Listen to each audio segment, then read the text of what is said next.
Hay un hecho y en el medio muchas interpretaciones.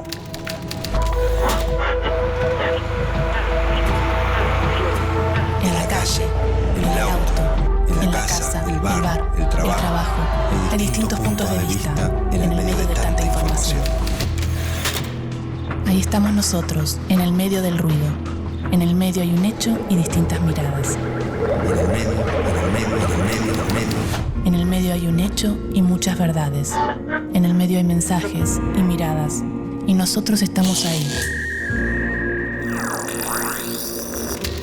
¿Qué ves? ¿Realidades? ¿Qué escuchas? ¿Verdades? ¿Qué lees?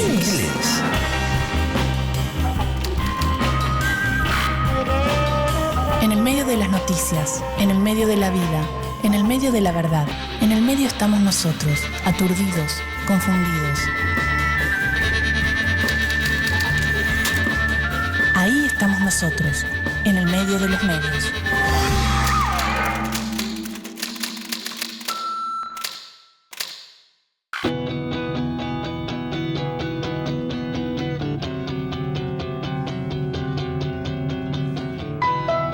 El periodismo político, en general, aparece en los medios de comunicación en una determinada sección, como un género. Para los griegos, la política era una parte fundamental en su vida cotidiana. El teatro, por ejemplo, formaba parte del ámbito político y era un asunto público. No quedaba separado como mero entretenimiento. ¿Cuál sería hoy el ámbito de lo político en nuestra vida cotidiana? Es un problema cuasi universal. La gente no cree en los políticos. Sí, ya lo sé, Mirta, por eso hacemos esta reunión. Es una lástima, sí. La oposición ha planteado claramente. ¿Pero vos no pensás que eso políticamente te acercó a mucha gente? No, es que yo... Genera una comunicación entre la política y la ciudadanía, que hay un problema ahí. ¿Qué significó todo esto, Francisco? Yo creo que acercó a los políticos a la gente. ¿El hombre puede estar fuera de lo político? ¿Qué es, en definitiva, el ámbito de lo político? La política hunde sus raíces en la tradición griega. Es la intervención de los ciudadanos en la cosa pública, en el destino común, en el debate respecto a lo que hace a una sociedad. Qué políticas desarrollar en distintas esferas, desde la vida cotidiana, la salud, la educación. La organización conjunta de la sociedad está atravesada por el lenguaje político, y quienes participan de la política en principio debieran participar todos los ciudadanos, pero es cierto que se ha transformado en una práctica cada vez más especializada. Hay partidos políticos, hay profesionales de la política, hay momentos en los que la política parece estar muy cerca de la gente y hay momentos en los que parece alejarse demasiado. Televisión, radio y gráfica son los tres medios de comunicación donde se construye esta noción genérica de lo político. Reinaldo, ¿y qué temas vas a tocar hoy en tu programa? Bueno, hoy es casi con exclusividad el debate de la ley de radiodifusión. La idea es un poco generar un ámbito de debate que sea muy similar al de la comisión, ¿no? Vos sos especialista en economía. En Argentina, ser periodista económico significa hablar todo el tiempo de qué va a hacer o va a decir Kirchner o cuál va a ser la respuesta de la oposición. O sea que está ligado con la política sí o sí. Sí, indiscutiblemente. ¿Cuál es el rol del periodista? Mirá, nosotros siempre decimos que el rol del periodista es, en general, encontrar o decir lo que el poder no quiere que se cuente. Yo siempre digo lo mismo, ¿no? Buscamos el pelo en la leche en general. Otros toman la leche y no se preguntan nada. Nosotros en general estamos tratando de buscar y de contar lo que el poder, tanto político como económico, se empeña en no mostrar en general. ¿Cómo tratan los medios la política? ¿Qué es el periodismo político? ¿Qué es el periodismo político? Bueno, básicamente es el relato del poder. El periodismo político es una forma de hacer periodismo que se refiere a determinado espectro de la realidad. Las decisiones del Poder Ejecutivo, las decisiones del Poder Legislativo y las decisiones del Poder Judicial. Generalmente la información política es la que proviene tanto del Poder Ejecutivo como del Poder Legislativo como del Poder Judicial. Yo no estoy de acuerdo con eso, creo que todos hacemos periodismo político, todos los que trabajamos en la sección política, los que trabajamos en otras secciones también, porque el periodista cumple un rol político. Todos cumplimos consciente o inconscientemente, los periodistas, un rol político en la sociedad. Nunca hay que olvidarse que en el comienzo los que mejor utilizaron la radiofonía y estos medios de masas fueron los sectores autoritarios. Si uno va a la historia, el fascismo italiano o el nacionalsocialismo alemán comprendieron que los medios de comunicación son un instrumento colosal para movilizar a amplios sectores de la sociedad. ¿Cuáles fueron a lo largo de la historia los procesos políticos que dieron forma a este tipo de periodismo? En 1789, con la Revolución Francesa, nace el periodismo político. Los revolucionarios comprenden que la única forma de derribar a la monarquía e instaurar un nuevo poder es a través de la ideología. La ideología debía estar en la punta del fusil, pero previamente tiene que influir sobre la sociedad, y lo hacen a través de la prensa. 1810. Se edita en México el primer periódico revolucionario de América Latina, El Despertar Americano. En Buenos Aires, Mariano Moreno publica la Gaceta de Buenos Aires para informar las acciones de la primera junta. 1818. En Venezuela, Simón Bolívar crea el Correo del Orinoco para promover la gesta independentista y como alternativa al oficialista la Gaceta de Caracas. No había ninguna diferencia entre revolucionarios, políticos y periodistas. 1914. El periodista norteamericano John Reed escribe México Insurgente, luego de acompañar a Pancho Villa en sus batallas por la Revolución Campesina. Y en 1917, acreditado como periodista, hace un seguimiento diario de la Revolución Rusa. Estas experiencias lo transforman de observador intelectual a militante comunista. A partir de 1933 y durante la Segunda Guerra Mundial, los medios se utilizan con fines propagandísticos. Adolf Hitler y su íntimo amigo y ministro de propaganda, Joseph Goebbels, difunden la doctrina del Tercer Reich y monopolizan la radio, la prensa, el cine y la literatura. 1959. En Cuba, luego de la revolución y por iniciativa de Ernesto Che Guevara y Fidel Castro, el periodista argentino Ricardo Massetti crea Prensa Latina, una agencia latinoamericana de noticias con una mirada distinta que inquietó a los monopolios informativos. En 1976, en Argentina, se impone la dictadura militar y gran parte de la prensa que apoya el golpe se pliega a las nuevas directivas informativas. Los pocos medios que se manifiestan en contra son perseguidos y muchos periodistas son encarcelados o desaparecidos. En 1982, el general Galtieri ordena la ocupación de las Islas Malvinas. Los periodistas se ocupan de instaurar el tema en la agenda y de inducir la intención oficialista. En los 90, la Primera Guerra del Golfo Pérsico marca un boom en el mercado mediático de las imágenes bélicas, con grandes cadenas de noticias como la CNN y la CBS. En marzo de 2004, estallan 10 bombas en los ferrocarriles de Madrid, España. El entonces presidente José María Aznar adjudica el atentado al grupo separatista vasco ETA, que rápidamente niega la autoría del hecho. Los españoles salen a la calle acusando al gobierno de manipulación y exigiendo transparencia. Al-Qaeda reivindica al fin la autoría del atentado y Aznar pierde las elecciones 3 días después. La masiva y variada propuesta de contenidos al alcance del consumidor, producto de las nuevas tecnologías digitales y la concentración de medios, ha influido en la agenda política de la prensa en los últimos años, ampliando la variedad temática del ámbito de lo político.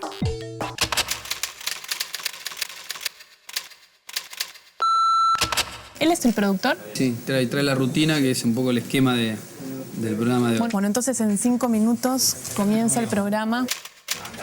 Ahí está. Sofi, ¿me escuchás? ¿Qué tal? Buenas noches. Estamos en vivo hasta las 11. Vamos a tratar de transitar algunos de los artículos más conflictivos, más polémicos de la ley. Un proyecto de ley que despierta muchísima polémica. Ayudamos a ir sin darse cuenta de... ¿Cómo es el periodismo político en la Argentina? ¿Cómo lo ves? A ver, yo creo que la gente los mira a Reinaldo y a Maxi intentando que le expliquen la realidad. Ven cosas, se enteran. Pero me parece lo que quieren de ellos es, bueno, a ver, contame la verdad, digamos, a ver qué es lo que pasa, digamos. Dame tu opinión. Dame tu opinión, con información. El periodista es el primer filtro entre el hecho y el público. Porque el periodista es quien recorre la realidad, bucea en ella y selecciona determinados hechos para proponer su transformación en noticia. Hay hechos que suceden todos los días y que nunca llegan a ser noticia. La mayoría de los hechos que conforman la realidad no llegan a ser noticia. El rol del periodista es obtener información y tratar de explicar algunas cuestiones sobre ese hecho o sobre esa noticia. No se agota nunca, siempre es parcial la visión de un periodista, porque también es parcial a qué le llamamos noticia y a qué no le llamamos noticia. Los periodistas somos personas que tenemos un oficio que tiene una serie de reglas y una serie de compromisos de cara a las empresas, pero también de cara a los lectores, oyentes, internautas o cualquier otra forma de interacción comunicacional. Entonces, siempre que transmitimos información tenemos que tratar de que quede claro cuál es la fuente, porque si no, estamos mintiendo o estamos ocultando.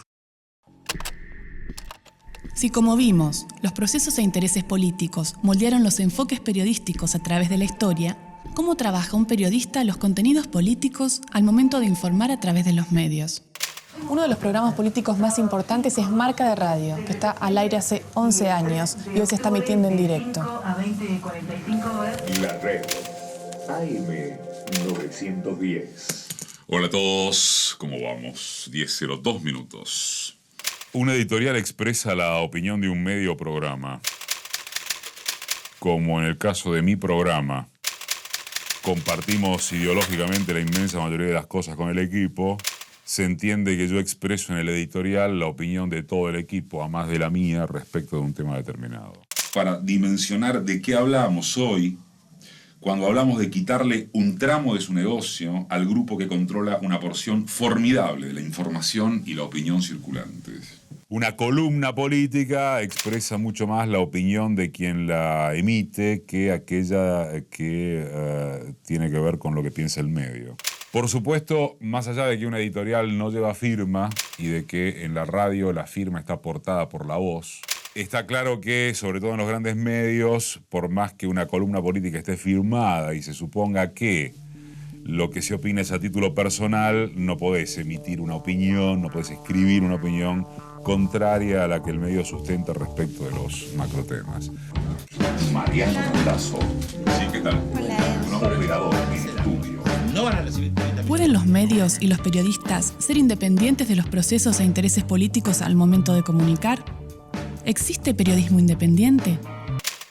El tema del grado de dependencia del medio de comunicación respecto de los intereses económicos o de aquellas empresas que bancan a un diario o a cualquier medio por la cantidad de publicidad que ponen es bastante viejo, pero sigue siendo muy actual.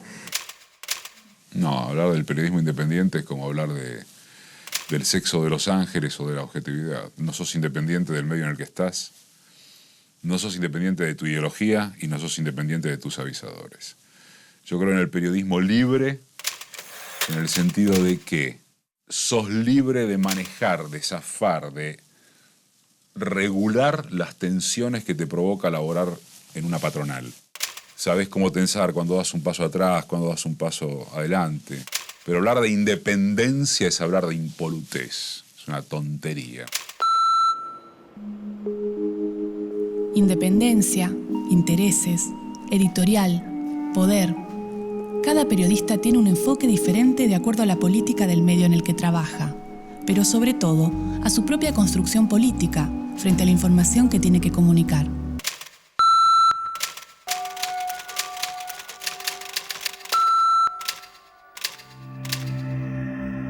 Si cada noticia, cada editorial y cada cable informativo supone un recorte de la realidad particular, ¿cuál es la responsabilidad de los medios al momento de construir una realidad informativa?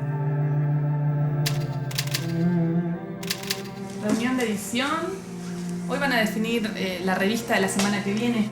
En realidad estamos definiendo los temas de etapa del número que cerramos mañana. Así que nada, tenemos una grilla de temas que es con lo que se completa la revista. ¿Y qué características tiene una revista política? ¿Qué tiene que tener en cuenta? Yo siempre planteo una cuestión de perspectiva con una revista, ¿no? Yo siempre estoy pensando dentro de 30 años. Dentro de 30 años va a haber un señor que va a ir a una hemeroteca y va a querer enterarse de cómo era el país político en el 2009, en el 2010 o lo que sea. Entonces va a agarrar una revista, va a agarrar un diario y una de esas revistas somos nosotros. Entonces tenemos que contar desde nuestra visión qué es lo que sucede. O sea, reflejar la realidad que nosotros vemos tal como la vemos. ¿Cuál es el terreno de batalla de las empresas periodísticas? La cabeza de la gente. No producen caños con costura o chorizos. Producen también ideología y producen sentido. En ese sentido son muy poderosas.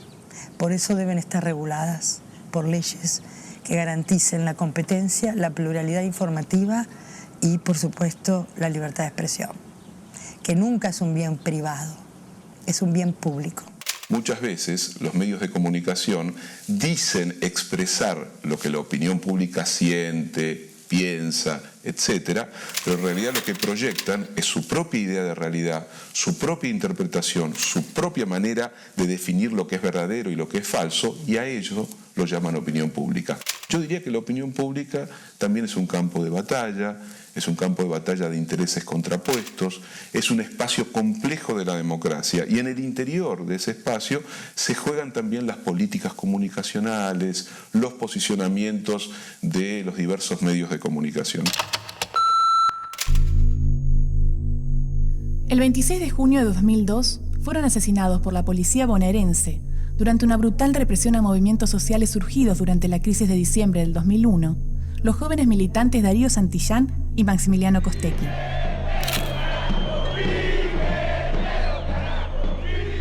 Al día siguiente, los diarios porteños publicaron, en medio de un clima creciente de tensión social hacia el entonces gobierno de Eduardo Duhalde, de la siguiente manera. El título de Clarín del 27 de junio fue «La crisis causó 2 nuevas muertes. Con la volanta, no se sabe aún quiénes dispararon contra los piqueteros». La Nación tituló «2 muertos al enfrentarse piqueteros con la policía», y en el texto de tapa incluyó: el jefe del operativo de seguridad en el puente, comisario Alfredo Fanciotti, aseguró que sus fuerzas no portaban proyectiles de plomo y acusó a los piqueteros de disparar con armas de fuego. Lo cierto es que la zona ha quedado plagada de autos completamente destrozados al paso de los manifestantes enardecidos.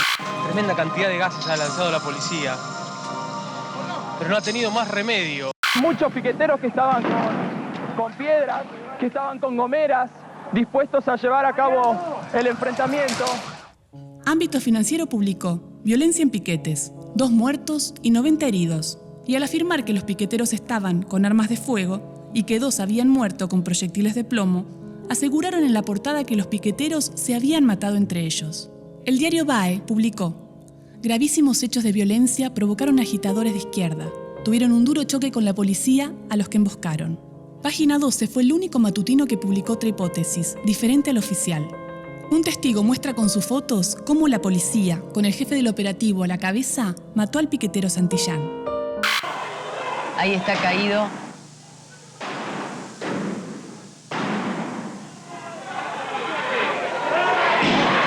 Santillán, que había recibido el disparo en la pierna.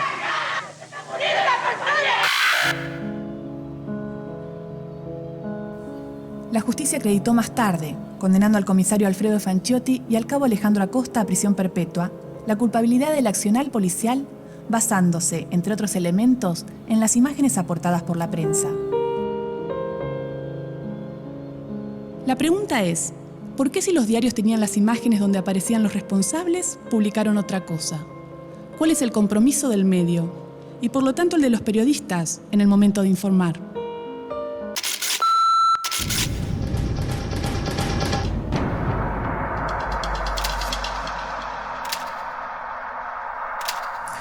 A ver, teníamos el tema de la mafia de los medicamentos. O sea, la cosa sería ponerle caras a digamos, los asesinados por la corrupción. Exacto.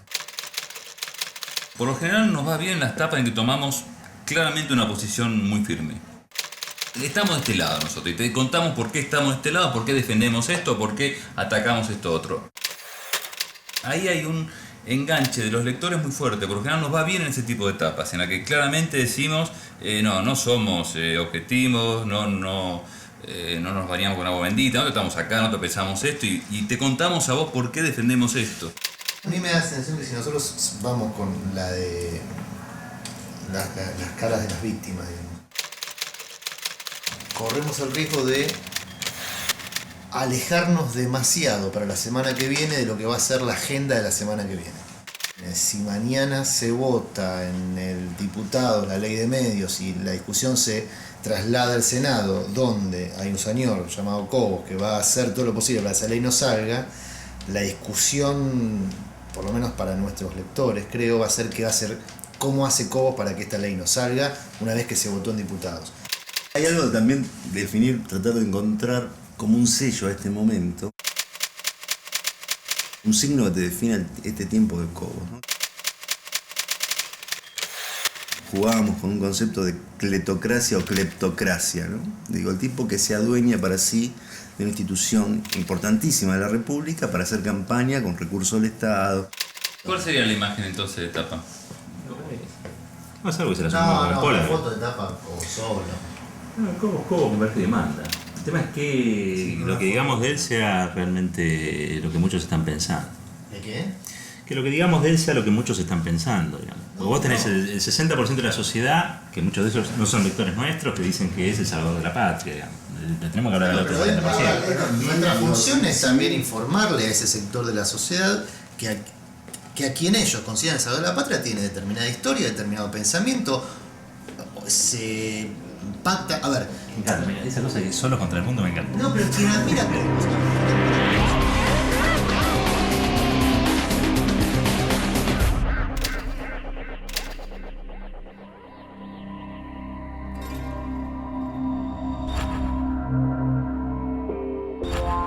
El ejercicio de desarmar una noticia y analizar sus partes nos permite preguntarnos y entender su construcción.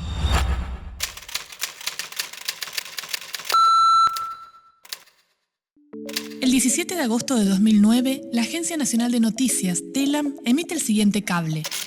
El agro, los countries y las guarderías con la mayor cantidad de trabajadores no declarados.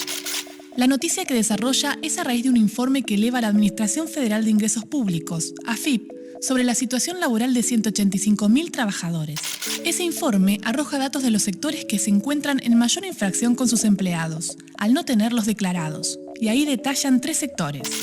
Las guarderías con un 36% de empleo no registrado, los countries con un 30,3% y el sector agropecuario con un 24,5% en la misma situación. Las agencias de noticias son fuente de información para los medios de comunicación y los periodistas. Esto implica rigurosidad en la veracidad del material con el que trabajan, nombres, datos y hechos. Ahora veamos cómo 3 diarios diferentes tratan la noticia. El mismo día, la edición online de Clarín, tomando a TELAM como fuente, publica la noticia así: guarderías y countries, los sectores con mayores porcentajes de empleados en negro. Luego nombra los porcentajes de los 2 sectores y al final, en el último párrafo, agrega al sector agropecuario. En el tratamiento de la noticia, Clarín hace una distinción entre los sectores, en este caso empleadores, que están en la misma situación de infracción. Aparecen en distinto orden de importancia y esto evidencia una mirada, un punto de vista y una decisión frente a esta problemática que afecta a los trabajadores. Al día siguiente, el 18 de agosto, La Nación publica la noticia de la agencia TELAM y le dedica un pequeño espacio al final de una columna con este título: Trabajo en negro. Recordemos el voluminoso tamaño del diario La Nación y la importancia que tienen en los medios gráficos el espacio y el lugar que ocupan las noticias. Esto da cuenta de la relevancia que se da a la información al momento de publicarla. Página 12 publica también la noticia con este título: Los ruralistas terceros, sin el campo profundo. En el primer párrafo nombra los 3 sectores implicados y se detiene en el 25% que le toca al sector agropecuario, donde aclara que este primer relevo se hizo con datos de sectores rurales cercanos a la ciudad, por eso queda en tercer lugar.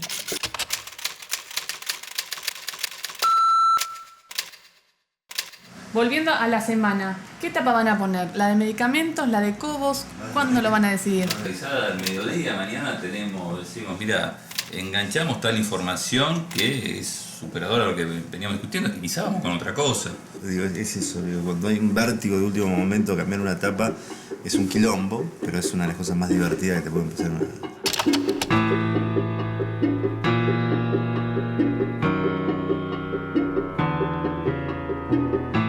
La política ya no se debate ni se analiza dentro de un solo ámbito, como el periodístico. No, gracias a vos estamos trabajando en todas las villas, haciendo mucha infraestructura para que la gente tenga acceso a los servicios. Discúlpeme, ahora le doy la palabra. La ley de radiodifusión la llaman la ley de radiodefunción. ¿Lo escuchó usted? No, no lo escuché. No tengo miedo, pero tengo un auto blindado, hasta las gomas. Se construye para comunicar al oyente, lector o televidente a través de canales comunicacionales mucho más amplios y profundos, filtrándose en contenidos tan diversos como el entretenimiento o el deporte. Si, como vimos, la política no es solo una construcción propia ni genérica de los medios periodísticos de comunicación, sino una práctica fundamental en democracia. Si la información es en definitiva un derecho humano soberano de los pueblos, cabe cuestionar y discutir las causas por las cuales hoy la información sigue teniendo dueños y la política en el medio sigue ocupando un ámbito abstracto, a veces al servicio de intereses ajenos a la información. El periodismo político en la Argentina en este último tiempo, lamentablemente siempre tenemos que aclarar en este último tiempo porque las cosas cambiaron mucho. De un año a esta parte las cosas son diferentes. El periodismo político en la Argentina me parece que es absolutamente sesgado y absolutamente dependiente de lo que yo llamo el discurso mediático único.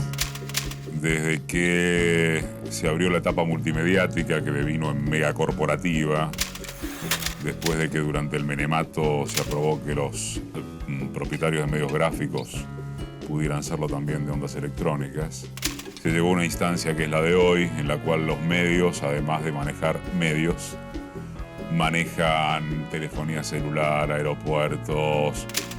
Aquello que es verdadero no es solo aquello que ocurre, sino por qué ocurre.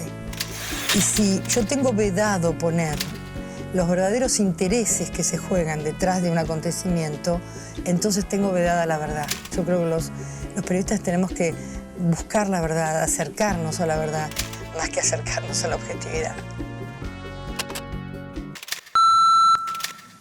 Esto que acabas de ver es solo un programa de televisión. Una visión, una opinión, nuestra interpretación de la realidad. Es nuestra verdad, pero no es la única. Hay distintas miradas sobre los hechos. Nosotros elegimos qué contarte y cómo. Seleccionamos testimonios e imágenes, como lo hacen los medios, que de un hecho construyen la noticia. Los medios de comunicación eligen qué contarte y son responsables de lo que dicen, como nosotros fuimos responsables de lo que dijimos en este programa.